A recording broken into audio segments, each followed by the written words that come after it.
It's ups and downs in anything. Keep going, my nigga. It's better days. I damn near had to sacrifice everything. Keep going. It's ups and downs and everything. It's been an up and down week for me, your boy Mello from TMG, Rises and Fallers, week 15, segment 15. Hence why I'm, a little late entry. Apologies for the delay. But, simply we take stock of our athletes over the previous week. Key point being the previous week. See how they've been doing today. They've been rising in stock or falling in stock. And with no further ado, let's get started.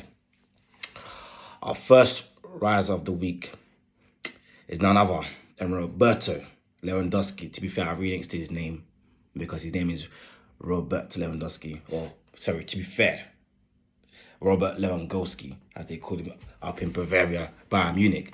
This man finally broke the 49-year record held by arguably the best striker, the greatest striker to ever do it in Gerd Müller, the bomber they called him back in the days, the early 70s, because he was literally a straight shoot up in those nets, in those goals in the box. Wow. You go look at his highlights, the guy was clutch, goals galore, any type of goal, he was the man. But yeah, he broke the record of previous record was 40 goals in the Bundesliga season. So Gerd Müller scored 40 in 34 games. And Lewandowski went one better. He scored 41, but in 29 games, being more efficient in doing so. And, he's got the record all to himself now. The record, like they said, was supposed to last for eternity. It lasted 50 years, basically. And Robert Lewandowski's gone and broken it. He's a record breaker. Shout out to Robert Lewandowski. And to be fair, he did leave it really, really late, the last game of the season. The 90th minute of that game, you can't write this. It was like it was meant to be. But yeah, in my opinion, Lewandowski is the best striker in the world. If he played those games against PSG, they would have been through to the Champions League semi-final of face Man City. And, a fit Bayern Munich with him in the lineup against Man City would have been a much closer affair than what we saw with PSG and Manchester City. But now he's off to the Euros with Poland, so we can do there. The captain of the team, I believe. And see if he can add more stripes to his resume. What a guy, Robert Lewandowski, the man. So from football, we go to boxing. And, this is the sixth man in the four-belt era, that being the WBA, the WBC, the WBO, and the IBF titles to be undisputed. And that is one Josh the Tartan Tornado Taylor. What a guy, what a performance. Up in junior welterweight division, 140 pounds. Now 18-0, 13 KOs. He put on a real masterclass, a real show. It wasn't as easy as you would think, especially when you factor in the two knockdowns, because the scorecards were 144 to 112. And when you look back at the fight, the two knockdowns actually was kind of the difference. The rounds, like Joshua was clearly the better fighter and, outclassed Ramirez. But Ramirez was more active and he was punching him in bunches, and, some judges preferred that. But, Josh was just on a level above. The skills, the footwork, the speed, the power, catching him coming in, the uppercuts, just using his ring craft. He was just on another level tactically. Doing him with feints. It was crazy. He knocked him down in the 6th and the 7th round. The pull counter in the 6th round, put Ramirez on his backside, which is also double impact because Ramirez lunged in like he did pretty much the whole fight. Joshua used his aggression against him. And he caught him with a left straight cross. And, double impact when someone's coming together, boom, the collision is that much more effective. And for the 7th, in the knockdown in the 7th, kind of a catch and shoot. They were tied up. He, kind of pushed him off, an uppercut, and that was all she wrote. And he was down again. He was talking hella smack talk before the pre-fight. So in the pre-fight, in the build-up to the fight. And he backed that MF up, in the ring. He talked the talk and walked the walk. Unlike Billy Joe Saunders a couple of weeks back, he was talking smack and he didn't back it up. But yeah, his speed was killing. And, he's got great chin, great resilience, never been down as an amateur or pro. And just the real difference, like I said, he was more skilled, had more dimension to his game. He set traps for Ramirez, which he took. He took the bait, hook, line, and sinker. And he was just in control for the majority of the fight, and he deserved to win. And what next for Josh Taylor? I mean, he's talked about a big super showdown with the last 140-pound undisputed champion, that big Terence Bud Crawford. Mr. Bud. That might be right on the cards. I believe Crawford's in top rank. Josh Taylor, I think he's with Frank Warren. I'm not too sure. But, Frank Warren and Warren have a affiliation, so they could get that done. And now, obviously, with Errol Spence and Manny Pacquiao looking to fight each other, it's been signed, the posters are all out there for August. Crawford's got nowhere else to go, so this could be something on the horizon for Crawford, and it'll be a great fight. And we'll see where they go from there. But yeah, from boxing, the sweet science, we'll go to back to football. We'll go to one Luis Suarez, the Uruguayan who plays at Atletico Madrid right now, not Barcelona, because they let go of him. They thought he was surplus to requirements. They thought he was too old. They thought he was long in the tooth. That's what they said about him. So he disrespected by Koeman. I mean, because Koeman said, he didn't count on Suarez, then turned around and said, if tomorrow's situation is not solved, this is in a transfer window area back in summer. If your situation is not resolved as him leaving the club, I'll counter you again against Villarreal. And to Suarez, that was a slap in the face. It showed no personality, just, talking out both sides of your mouth. I mean, Suarez didn't really like that. And he felt used by the president, I believe Laporta from Barcelona, as they tried to get him to get Messi to stay because he's one of Messi's best friends, but wouldn't directly speak to Suarez about his own situation. So they were kind of trying to use Suarez as a pawn. And effectively, he said enough is enough, and he left Atletico Madrid. And Barcelona had one of the worst seasons they've ever had. They lacked goals up top, aside from Messi. And, they would have used Suarez's 21 goals this season in the league, which helped to fire Atletico Madrid to the La Liga title, the first title, I believe, since 2012-13. And he scored the most crucial goal, the title-winning goal against Valladolid. I probably butchered that name, but, it is what it is, to push Atletico to the title.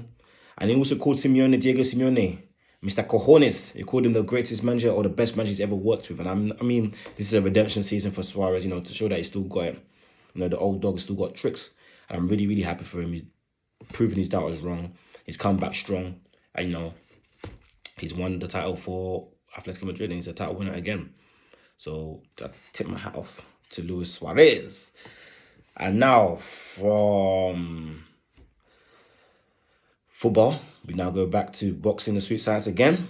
And fight of this magnitude, Josh Taylor Ramirez is a winner, and there's usually a loser, there's a rise, and there's usually a faller. Unless, it's a draw, but, my faller is José Ramírez. He's now 26-1, 17 KOs.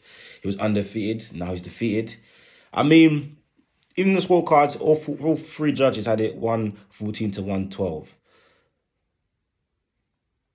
But I feel Ramirez, he basically made it a lot easier for Taylor than it had to be. I mean, he fell for all his traps. His carelessness cost him dearly.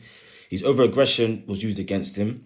And that's how he got put on his backside. It was over-aggression and his rookie error in the 7th when he thought Kenny Bayless was going to come in to split it up when they got tied up, but he allowed them to fight, because to be fair, he was doing that earlier on in the fight, but then he allowed them to fight out, kind of. Josh Taylor pushed him off. Ramirez wasn't on point, wasn't concentrated, and he got caught for a short uppercut, and he was on the canvas. And that, after that, was pretty much the end of the fight for him, because he took a few rounds to get back into it. But then it was too much for him to do unless he knocked kind of Josh Taylor out. But yeah, it was a rookie mistake. He got too relaxed at the inside, and you can't be doing that. He's a veteran fighter. He's been fighting a long time. You can't be letting those things happen to you. But Ramirez, he made two key mistakes for me. He wasn't fainting like Josh Taylor was. He was just walking in, and that's how he was getting caught. That's how he got punished. And furthermore, when he was jabbing, he was setting up his punches and bunches, and he was getting great success from that in the earlier rounds, especially in the first half of the fight. Before the 6th round, I mean, I had Ramirez up. But he abandoned that jab. I believe probably after the knockdown, he probably got a bit too aggressive and wanted to, overcompensate for the fact he's been knocked down. Because, obviously when you get knocked down, it's a 10-8 round, so you've effectively lost 2 rounds. So, he kind of ditched his game plan. But, it's obviously a sad moment for him, but he should bounce back as a warrior. He showed great heart to finish the fight, to be fair, because especially the second knockdown, that was, back-to-back rounds, get knocked down. The second knockdown wasn't a flash knockdown, it was a heavy knockdown, as Andre SOG Wood said on the broadcasters, the commentators. But yeah, so just José Ramírez, I'm sorry, mate, it had to be you. And then from boxing, we go back to football, Leicester FC. You were my riser, I believe, the week before, or even 2 weeks before. Had a magnificent game against Chelsea, FA Cup final. And this is what you did to me. How are you doing this to me? All you need to do is beat Spurs. And, Champions League spot is yours. Spurs not really paying for anything. They're already in Europa League, I believe, or Europa League Conference. They couldn't really gain an extra position. And you allow this to happen. Your bottle jobs again. That's 2 seasons in a row. You're in the top 4, pretty much. Actually, this is in top 4 for more time than anyone else. You're for 242 days, more time than any other team, even Man City and United. And last season was a similar story. You were in the Champions League spots for longer than pretty much everyone else, especially the teams that finish above you. And now you're Europa West again. Thursday, Sunday games, playing in the lower tier of European football, and you bottled it again. I don't know how. You just literally bottled it again. I mean, you faced Chelsea, you lost to them, I believe, the week before. And in the Premier League, you lost again to Spurs. 2 L's, which are make a break for your Champions League qualifying campaign. But like I said, Spurs really had nothing to play for apart from Kane's, pursuit of stats, for the Golden Boot and an assist award. And Leicester even took the lead twice through penalties. And they still managed to throw away. Kasper Schmeichel gave a hell of a goal for the 2-2 equaliser. And after that, I believe, Leicester were pushing for the win and they got caught on 2 cold counters. And that was all she wrote in the end of the day. So Leicester, I'm really disappointed in you guys because I wanted to see you guys in Champions League football, Show us why the Super League is not supposed to be, Show us the underdog story. The teams like you are supposed to be the underdog story. But now it's back to the status quo. Leicester FC. But from Leicester FC, we go to AD, all done. Anthony Disney, that's what everyone was calling him because he deserved it, Against the Suns, game 1 of the series, 39 minutes, 13 points, 7 rebounds, 2 assists and 3 blocks. On 31% from the field, 5 of 16 shooting, 3-pointers 0 for 2, 0%, free throws 60%, 3 of 5. Plus minus 18. And just that in itself is good enough to tell you that he was a non-factor in the game. But, when you couple that with what he allowed Aiton to do, Aiton was, 21 and 16, 21 points, 16 rebounds, 10 of 11 from the field. And he had more offensive rebounds in 8 than AD had total rebounds in 7. So you see AD's impact was poor. But I mean, Anthony Davis, it's been an up and down season for you. Had to deal with injury, but you're supposed to be fit now. Before the season, after your championship run, when you were pushed LeBron for the Finals MVP, people were saying this might be an MVP season for you. It's been a poor season. And the first game, you allowed Aiton to get confidence. This is his first playoff game. You're supposed to show him, yo, son, I'm going to school you and I'm going to be the teacher because playoff basketball is almost a different sport, completely different sport to regular season basketball. And, you weren't aggressive enough, especially attacking the rim. That's why you only attempted 5 free throws.